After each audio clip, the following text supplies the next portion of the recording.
नमस्कार। Administrative academy के YouTube channel में आप सबका स्वागत है। पिछले टर्न पर हम लोगों ने प्लांट सेल और एनिमल सेल की स्ट्रक्चर की स्टडी की थी। अब जो है प्लांट सेल के एक एक पार्ट की स्टडी करेंगे, उसके बाद एनिमल सेल के एक एक पार्ट की स्टडी करेंगे, उसके बाद सेल साइकिल की बात करेंगे। तो आज प्लांट सेल का जो पहला पार्ट है उस हम सेल वॉल की स्टडी करेंगे। जैसा कि आप जानते हैं कि प्लांट सेल और एनिमल सेल में जो मेजर डिफरेंसेज है उसमें सबसे बड़ा डिफरेंस जो आता है वो सेल वॉल का आता है। तो सेल वॉल क्या है, सेल वॉल का वर्क क्या है, सेल वॉल कैसे बनती है, सेल वॉल के लेयर में क्या क्या होता है, इसके बारे में हम डिटेल स्टडी आज करते हैं। तो सबसे पहले ये समझिए कि सेल वॉल क्या है। यूकैरियोटिक प्लांट सेल में जो आउटर बाउंड्री होती है जिसको हम सेल वॉल कहते हैं, सेल वॉल जिसको हिंदी में कोशिका भित्ति कहा जाता है, ये एक रिजिड लेयर होती है जो सेल को मैकेनिकल सपोर्ट प्रोवाइड करती है और ये डेफिनेट शेप भी देती है। मतलब सेल के जो शेप होता है उसको डेफिनेट शेप देने में सेल वॉल का एक बहुत बड़ा रोल है। सेल वॉल मोस्टली सेलुलोज की बनी होती है, लेकिन कुछ अदर सब्सटेंसेज भी इसके साथ ज्वाइंट होते हैं, जैसे पेक्टिन हो गया, हेमी सेलुलोज हो गया। दो सेल के बीच में एक मिडिल लैमिला होता है। मिडिल लैमिला दो सेल को सेपरेट करने का काम करता है और ये सेल वॉल जो है उसी मिडिल लैमिला के द्वारा दो सेल के बीच में कनेक्टेड होती है और जो मिडिल लैमिला है वो आमतौर पर पेक्टिन की बनी होती है। अभी इसके बारे में डिटेल हम बताते हैं। सेल वॉल कब बनती है? जब सेल डिवीजन होता है तो सेल डिवीजन के दौरान एक स्टेज आती है टीलोफेज, यानी माइटोटिक फेज के दौरान, सूत्री विभाजन के दौरान एक फेज आती है टीलोफेज, जिसे हम कहते हैं कि पहला है आपका प्रोफेज, मेटाफेज, एनाफेज, टीलोफेज। तो टीलोफेज स्टेज के दौरान सेल का फॉर्मेशन जब होता है उसी दौरान, यानी टीलोफेज स्टेज में सेल वॉल का फॉर्मेशन होता है in case of plant cell.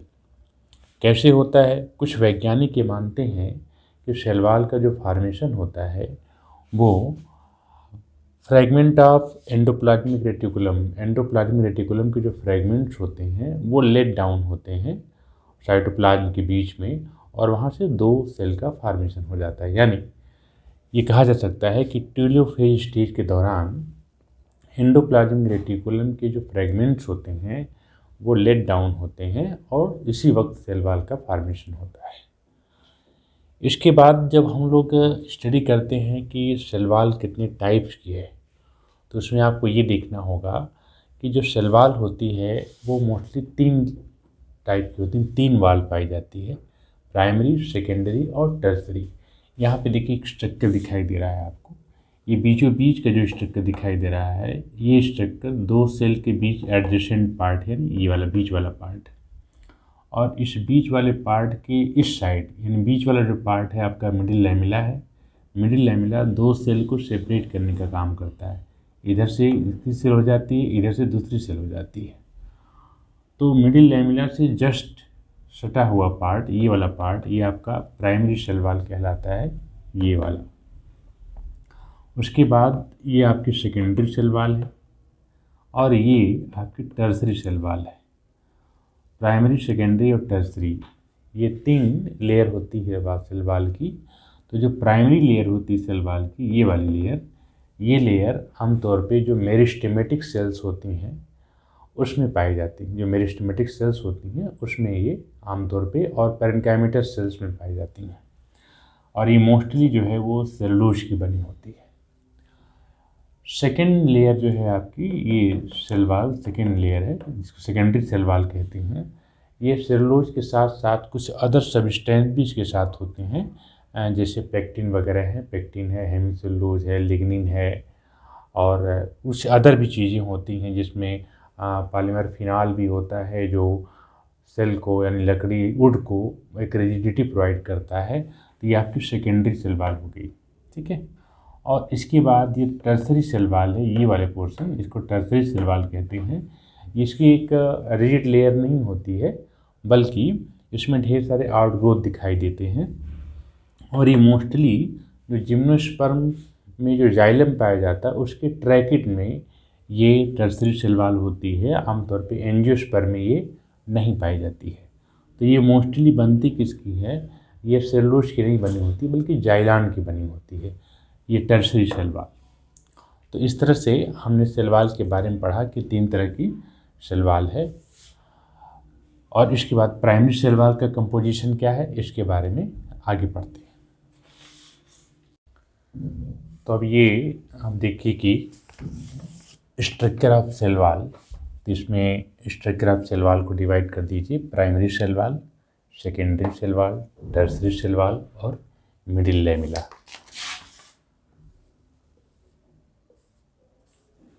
तो जो प्राइमरी सेल वॉल है ये क्या है? प्राइमरी सेल वॉल समझिए कि मिडिल लैमेला के जस्ट पास में जो पहली लेयर होती है उसको प्राइमरी सेल वॉल कहा जाता है। और प्राइमरी सेल वॉल को हम कहेंगे outermost layer of cell wall, यानी सेल वॉल की सबसे आउटर मोस्ट लेयर होती है मिडिल लैमेला के पास। प्राइमरी सेल वॉल जो है ये पाई किस में जाती है? ये mostly meristematic cell and parenchymatous cell. Meristematic cell मतलब जो सेल कॉन्टिन्यूसली डिवाइड होती है उस सेल में ये प्राइमरी सेल वॉल पाई जाती है। And made up of cellulose. और ये पाया किससे बना होता है? ये सेलुलोज से बना होता है। सेलुलोज क्या है? एक पॉलीसेकेराइड है जिसमें ग्लूकोज की चेन β14 ग्लाइकोसाइडिक लिंकेज के द्वारा एक दूसरे से ज्वाइंट होती है। अब सेकेंडरी सेल वॉल देखिए, सेकेंडरी सेल वॉल क्या है? सेकेंडरी सेल वॉल जो है ये नॉन ग्रोविंग सेल्स में होती हैं। नॉन ग्रोविंग्स यानी प्लांट में जो सेल्स ग्रो नहीं करती है, नॉन ग्रोविंग, या इसी को आप मैच्योर सेल्स कहते हैं। मैच्योर सेल्स में ये पाई जाती हैं। Non growing and mature cells में पाई जाती हैं। मोस्टली बनी किससे होती हैं? ये बनती हैं cellulose, pectin, lignin, phenolic polymer,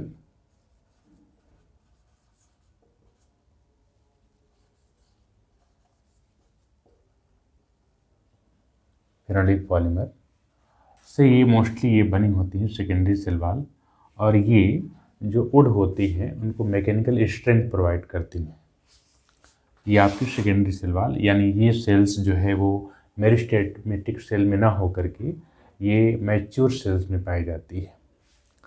और जो टर्सरी सेल वॉल होती है, टर्सरी सेल वॉल को हम ये कह सकते हैं, आप ये देख लीजिए इसको, टर्सरी सेल वॉल जो है ये पाई जाती है मोस्टली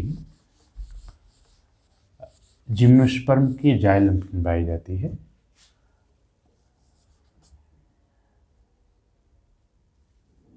जाइलम ट्रैकिड, जाइलम के 4 पार्ट होते हैं। जो ट्रैकिड होता है, xylem tracheid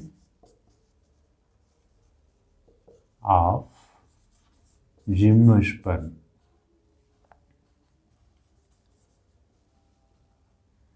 xylem tracheid of gymnosperm. ये जिम्नोस्पर्म का जो ट्रैकिड होता है उसमें पाई जाती हैं।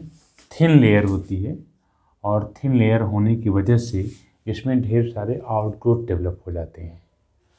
थिन लेयर अगर ना होती तो आउटग्रोथ के बजाय वो रिजिडिटी प्रोवाइड करती है, एक डेफिनेट शेप होता है। और ये मोस्टली किसके बनते हैं? ये जाइलान के बने होते हैं। जाइलान मतलब ये जो टर्सरी सेल वॉल है ये जिम्नोस्पर्म में पाई जाती है और थिन लेयर होती है। थिन लेयर होने की वजह से इसमें आउटग्रोथ डेवलप होते हैं और ये मोस्टली जाइलान के बने होते हैं, मतलब सेलुलोज से नहीं बनते हैं। अब इसके बाद जो अगला पार्ट आपका आता है वो मिडिल लैमेला क्या है? मिडिल लैमेला जो है प्राइमरी सेल वॉल के जस्ट बगल में ये सेल लेयर पाई जाती है। और ये मिडिल लैमेला जैसे मान लीजिए आपकी एक सेल है, प्लांट सेल है, तो प्लांट सेल को अलग करने वाली जो सेल्स कहलाती हैं वो आपकी मिडिल लैमेला है, ये आपकी मिडिल लैमेला हो जाएगी। तो मिडिल लैमेला आमतौर पे ये मैग्नीशियम एंड कैल्शियम पेक्टेट की बनी होती है, मैग्नीशियम एंड कैल्शियम पेक्टेट की बनी होती है। और इसी मिडिल लैमेला की वजह से जो सेल्स होती हैं, प्लांट सेल्स या यंग एज में, वो काफ़ी क्लोज्ड होती हैं, फर्मली अटैच होती हैं एक दूसरे से। या देखते होंगे जो फल जब कच्चा होता है तो काफ़ी कड़ा होता है, लेकिन जैसे जैसे वो राइप हो जाता है, पक जाता है पूरी तरह, तो सेल्स जो होती हैं वो लूजेंड हो जाती हैं, लूज हो जाती हैं। ये कह सकते जैसे आप अमरूद खा रहे हैं तो अमरूद कच्चा अगर है तो काफ़ी हार्ड होता है, लेकिन जैसे जैसे वो पक जाता है पूरी तरह से तो वो हार्ड नहीं बल्कि लूज हो जाता है, दबने लगता है। इसका मतलब ये है कि सबसे पहले क्या होती है कि ये जो मिडिल लैमेला होती है ये डिज़ॉल्व हो जाती है, यानी सॉल्युबल हो जाती है। और सॉल्युबल कैसे होती है? ये सॉल्युबल होती है, एक एंजाइम होता है पेक्टोलिटिक एंजाइम। इस पेक्टोलिटिक एंजाइम की मदद से आपकी जो मिडिल लैमेला है जो पेक्टिन की बनी होती है, पेक्टिन क्या है? पेक्टिन एक पॉलीसैकेराइड है। इस पेक्टिन से ये मिडिल लैमेला बनती है और ये पेक्टिन जो है इस एंजाइम की मदद से ये डिज़ॉल्व हो जाती है, यानी सॉल्युबल हो जाती है। तो सॉल्युबल होने की वजह से ये प्लांट सेल्स जो होती हैं, जो हार्ड रहती हैं पहले यंग स्टेज में, यंग एज में, लेकिन जब ये मैच्योर होती हैं तो काफ़ी लूजेंड हो जाती हैं, लूज हो जाती हैं। तो लूज होने का रीज़न सिर्फ यही है कि मिडिल लैमेला जो है वो जो हार्ड रहता है वो सॉल्युबल हो जाता है। तो आज हमने सेल वॉल के स्ट्रक्चर के बारे में पढ़ा। सेल वॉल का स्ट्रक्चर क्या क्या है? प्राइमरी, सेकेंडरी और टर्सरी सेल वॉल, और दो सेल के बीच में जो कनेक्टिंग लिंक है उससे जो मिडिल लैमेला जो कैल्शियम पेक्टेट और मैग्नीशियम पेक्टेट का बना होता है। और चूंकि ये एक दूसरे सेल्स को जोड़ा रहता है, काफ़ी फर्मली जोड़ता है, लेकिन जैसे ये सेल ओल्ड होती हैं तो कैल्शियम जो मिडिल लैमेला होता है वो डिज़ॉल्व यानी सॉल्युबल हो जाता है, यानी पेक्टोलिटिक एंजाइम की मदद से जो पेक्टिन से बना मिडिल लैमेला होता है वो सॉल्युबल होने की वजह से सेल्स लूज हो जाती हैं। तो ये आपने सेल वॉल का ये स्ट्रक्चर पढ़ा। अब हम लोग सेल वॉल के केमिकल कंपोजिशन पे बात करेंगे कि सेल वॉल का केमिकल कंपोजिशन क्या है, यानी सेल वॉल में सेलुलोज की यूनिट कैसे ज्वाइंट होती हैं, और प्राइमरी, सेकेंडरी, टर्सरी में इसके बारे में हम अगले टर्न पर पढ़ेंगे।